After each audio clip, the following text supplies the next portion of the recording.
నమస్తే, welcome to Magna TV. నేను ఆదిత్య. విశ్వక్ సేన్ ప్రధాన పాత్రలో నటించినటువంటి మూవీ లైలా.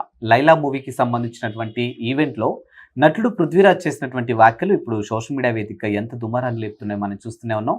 ఇక లిటరల్లీ చెప్పాలి అని అంటే ప్రస్తుతానికి ఆయన ఆరోగ్యం బాగాలేదని హాస్పిటల్లో అడ్మిట్ అయ్యారని, తనని కావాలనే కొంతమంది టార్గెట్ చేస్తున్నారని, అలాంటి వ్యాఖ్యలు కూడా ఆయన హాస్పిటల్ వేదికగా మాట్లాడడం జరిగింది. మరి ఎంటైర్ స్టోరీ గురించి తెలుసుకునే ప్రయత్నం చేద్దాం. ప్రస్తుతానికి మనతో పాటు ఉన్నారు టాలీవుడ్ ప్రముఖ నిర్మాత చిట్టిబాబు గారు ఉన్నారు. ఒకసారి సార్తో మాట్లాడించే ప్రయత్నం చేద్దాం. సార్ నమస్కారం. సార్ నమస్తే సార్. నటుడు పృథ్వీరాజ్ చేసినటువంటి వ్యాఖ్యలు ఎంత పెద్ద దుమారాన్ని లేపి మనం అందరం చూస్తూనే ఉన్నాం.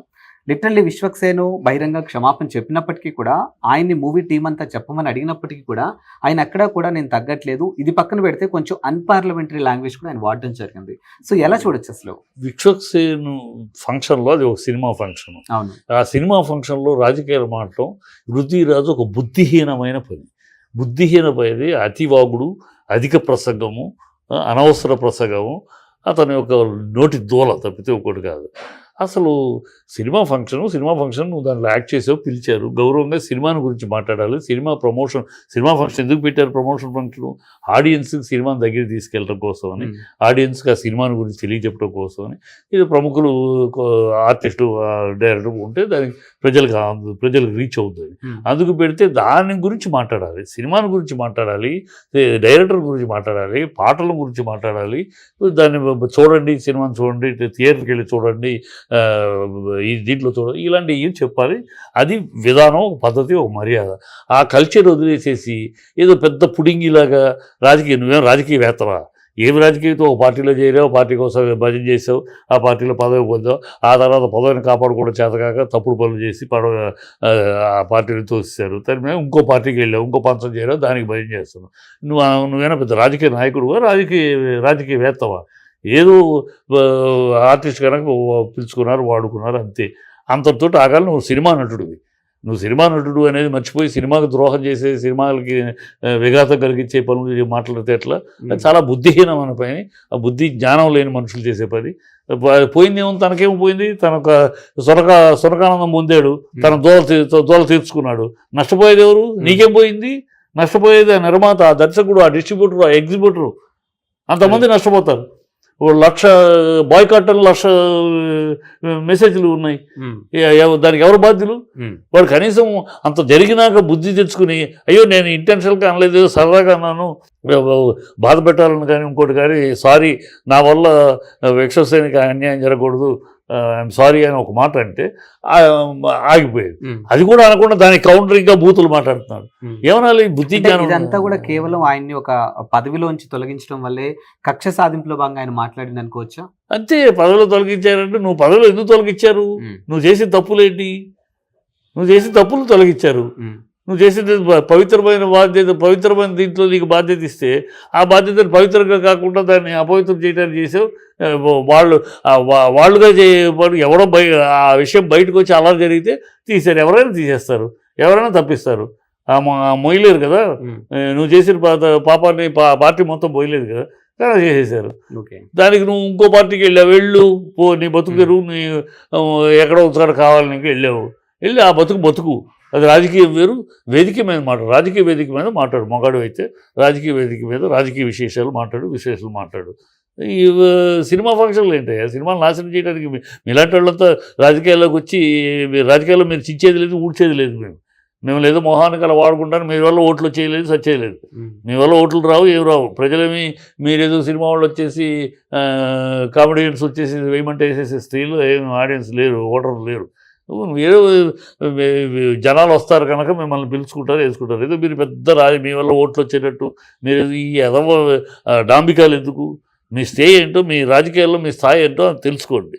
మీ స్థాయి జస్ట్ కరివేపాకు. మీ స్థాయి. విశ్వక్ సేన్కి సంబంధించినటువంటి సినిమాలు చూసుకుంటే, గతంలో కూడా ఆయన సినిమాలు వచ్చినప్పుడు ఇలాంటి కాంట్రవర్సీలు కొన్ని స్టార్ట్ అయ్యాయి. అంటే ఇప్పుడు ఒక వర్గం నుంచి వినిపిస్తున్నటువంటి అంశాలు ఏవైనా ఉన్నాయంటే, కేవలం విశ్వక్ సేన్ మూవీని హైలైట్ చేసుకోవడం కోసమే ఇలాంటి కొన్ని నడిపిస్తూ ఉంటారు, ఇదంతా కూడా పక్కా ప్లాన్తో చేసినవే అనేది కూడా వినిపిస్తూ ఉంది. వాళ్ళకి ఏం చెప్తారు? అది తప్పు మాట. ఒకటి ఇప్పుడు మొన్నెప్పుడో జరిగింది కనుక ఎర్రకో కట్టిందని తన వెళ్ళాం అన్నట్టు, ఆనాడేదో జరిగింది కానీ ఇప్పుడు ఇది అదే. యాక్చువల్గా చిరంజీవి వస్తున్నాడు, రిసీవ్ చేసుకోవడానికి ప్రొడ్యూసరు విశ్వక్ సేన్ బయటికి వెళ్ళారు. ఆ టైంలో మైక్ ఇతనికి ఇచ్చారు, ఇతను వాగేశాడు. అంతేగాని ఆ టైంలో స్టేజ్ మీద ఉంటే డెఫినెట్గా విశ్వసేన అడ్డుకునేవాడు. ఎందుకంటే నష్టం పబ్లిసిటీ సినిమానికి క్రేజ్ తెచ్చుకోవాలంటే ఇలాంటి పని చేయరు. ఇలాంటి చేయటం వల్ల ఒక వర్గం దూరం అవుద్ది, ఒక వర్గం తెలుసు, ఒక వర్గం దూరం అవుద్దు, ఒక వర్గం సినిమాకి ఇబ్బంది కలిగిస్తుంది తెలుసు. తెలిసి ఇలాంటి తప్పుడు పబ్లిసిటీ చేసుకోడు. విశ్వసేన అంత మూర్ఖుడు కాదు కదా. నాకు తెలుసు విశ్వసేన ఏంటో. కష్టపడి ఏదో చెయ్యాలి, ఏదో చేసుకుంటారు. ఎందుకంటే గతంలో కూడా ఆయన సినిమాకి సంబంధించినటువంటి ఒక ఇంటర్వ్యూలో మీరు కూడా ఉన్నారు. ఆ రోజు జరిగినటువంటి సినారియో మొత్తం మీకు తెలుసు కాబట్టి దాన్ని కూడా చాలా మంది స్క్రిప్ట్ లా చూసారు. ఆ టైం నేను ఉన్నాను కదా, స్టార్టెడ్ ఆల్ స్క్రిప్ట్. అది ఎమోషనల్, స్పర్ ఆఫ్ ఎమోషన్ లో ఆ అమ్మాయి దేవి మాట్లాడేసింది, గెట్అవుట్ అనేసింది. ఆ గెట్అవుట్ అనటం అనేది ఆ అమ్మాయి టెంపర్మెంట్ అనేసింది. అతను లోపలికేమో పంపించింది వాళ్ళ యాజమాన్యంలో వాళ్ళ ఆ స్టాఫ్ లోనే పంపించారు లోపలికి. నువ్వెవడు ఇక్కడ రావడానికి నా పర్మిషన్ లేదు, మీ వాళ్ళే పంపించారంటే గెట్ అవుట్ అన్నది. సో అది అట్లా జరిగిన విషయం, అది స్క్రిప్టెడ్ కాదు. నేను ఉన్నాను కదా, నేను స్క్రిప్టెడ్ అయితే నాకు మాట్లాడి ఉండాలి కానీ వాళ్ళు ఇలా మాట్లాడతారు, మీరు ఎట్లా మాట్లాడాను. నేను అలాంటి స్క్రిప్టెడ్ కదా నేను అవకాశం ఇవ్వను, తెలుసు కనుక నా స్క్రిప్టెడ్ కాదు. అది గ్యారెంటీ. స్క్రిప్ట్ అయితే నా దగ్గరికి వచ్చేది కదా, నేను ఉన్నాను కదా స్పాట్లో, కనుక నా దగ్గరికి వచ్చేది. అది స్క్రిప్టెడ్ కాదు, స్పర్ ఆఫ్ మూమెంట్లో జరిగిపోయింది. సో ఆ కనుక ప్రతిదీ దానికి అనుమానం. అంటే గతంలో అతను స్క్రిప్టెడ్ చేశాడు, విశ్వసం చేయలేదండి. అంతకుముందు ఏదో మిగతా సినిమాలు ఏదో అప్పుడప్పుడు ఏదో ఒకటి చేస్తూ ఉంటాడు. అంటే తన సినిమాని ప్రమోట్ చేయడానికి కోటి విద్యలు కూటి కొరకేనమ్మా.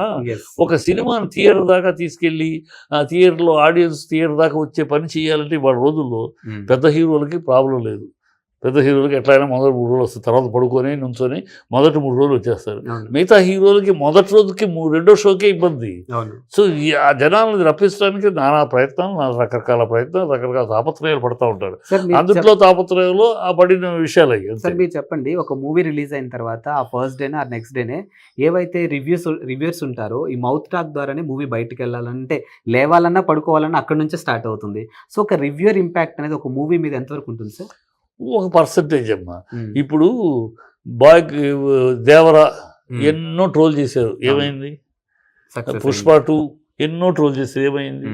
కంటెంట్ ఉంటే ప్రేక్షకులు వేరు, ఈ పని పాట లేని ట్రోల్ చేసేవాళ్ళు వేరమ్మా.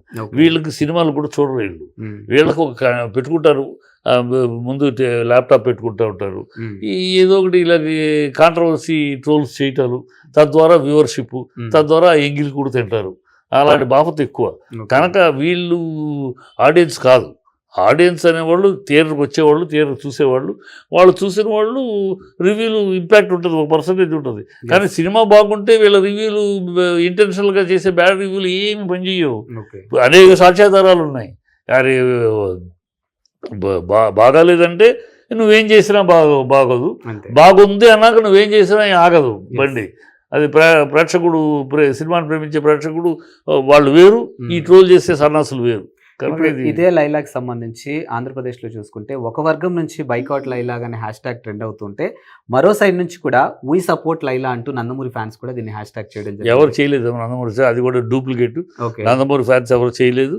ఊనే బోగస్ ప్రాపగాండా చేయకండి. అదేవి ఎక్కడ ఎవడో ఈ సన్నాసులు ఉన్నారే, అబ్బా అమ్మ వద్దు వద్దు అంటే అర్ధరాత్రి పుట్టిన అర్బక జాతి ఉన్నారు కొంతమంది సోషల్ మీడియాలో. వాళ్ళు ఈ డూప్లికేట్, వాడు ఎవడో అడ్రస్ తెలియదు, అడ్రస్ లేని కొడుకులు వాళ్ళ ఉనికి కోసమని, వాళ్ళ ఎంగిల్ కూడి తిట్టడం కోసం విమర్శింప ఈ చెత్త ఎదవులు చేసే పనులు తప్పితే నందమూరి ఫ్యాన్స్ చేయలేదు, ఏమి చేయలేదు. ఫైనల్ గా చెప్పండి, లైలా మూవీ కలెక్షన్స్ ఏ విధంగా ఉండబోతున్నాయి, అసలు ఓవరాల్ గా సినిమా ఎలా ఉండబోతుంది? అసలు ఓవరాల్ గా ఆడవేషం వేసి చాలా కష్టపడ్డాడు. ఆ ఆడవేషం క్లిక్ అయితే పెద్ద హిట్ అవుద్దమ్మా. ఆడవేషం క్లిక్ అయితే, ఎందుకంటే నరేష్ ఆడవేషం వేసింది, క్లిక్ అయింది. ఏ హీరో అయినా ఆడవేషం వేసి ఏమాత్రం ఇంపాక్ట్ బాగున్నా బ్రహ్మాండంగా వెళ్తుంది. సో అట్లా ఆడవేషం మీద వర్కౌట్ చేశాడు, బాగా కష్టపడ్డాడు. అది ఏమాత్రం హిట్. నేను ఎలా ఉన్నా ప్రతి సినిమా హిట్ అవ్వాలని కోరుకుంటానమ్మా. నేను ఒక సినిమా ప్రేమికుడిగా, సినిమా మనిషిగా నాకు ప్రతి సినిమా హిట్ అవ్వాలి. హిట్ అయితేనే నా ఇండస్ట్రీ బాగుంటుంది, నా ఇండస్ట్రీ పచ్చగా ఉంటుంది. మనీ రొటేషన్, వీళ్ళు ఒక 4 పెద్ద సినిమాలు 4 పోయినాయి అంటే డబ్బు ఆగిపోద్ది, రొటేషన్ ఆగిపోద్ది. కనుక ప్రతి సినిమా హిట్ అవ్వాలని కోరుకుంటాను నేను. ఆ కోవలో ఈ సినిమా కూడా హిట్ అవ్వాలి. ఎన్ని ఉన్నా ట్రోల్ చేసిన వాళ్ళు పాపం అతను కాదా చేసి తప్పు, ఎగడో వాగాడు ఒక ఎదవ, వాడి మీద చేసుకోండి, వాడి మీద కాస్ట్ తీసుకోండి తప్పితే ఈ సినిమా మీద వద్దు దయచేసి. సినిమానే, అతను క్షమాపణ కూడా చెప్పాడు, వదిలేయండి అని నా విన్నపం కూడా. ఎందుకంటే ఒక సినిమా పృథ్వీరాజు కోసం అని, పృథ్వీరాజు ఇండస్ట్రీ కాదు, పృథ్వీరాజు సముద్రంలో కాకిరెట్లాగా. సో ఎంత సినిమాలో, ఈ సినిమా ఫీల్డ్లో పృథ్వీరాజు ఎంత, ఆఫ్టర్ ఆల్ ఏదో ఒక ఆర్టిస్ట్ అంతే. అతని కోసమని ఒక సినిమాని బదనాం చేయొద్దు. సినిమా మొత్తం కష్టపడి తీసుకుని ఎంతోమంది ఉన్నారు, 250 మంది మనిషి 6 నెలలు కష్టపడి, సంవత్సరం కష్టపడి తీసిన సినిమాలు ఇవి. ఒక్కొక్కళ్ళు వాళ్ళ కుటుంబాలు ఉన్నాయి.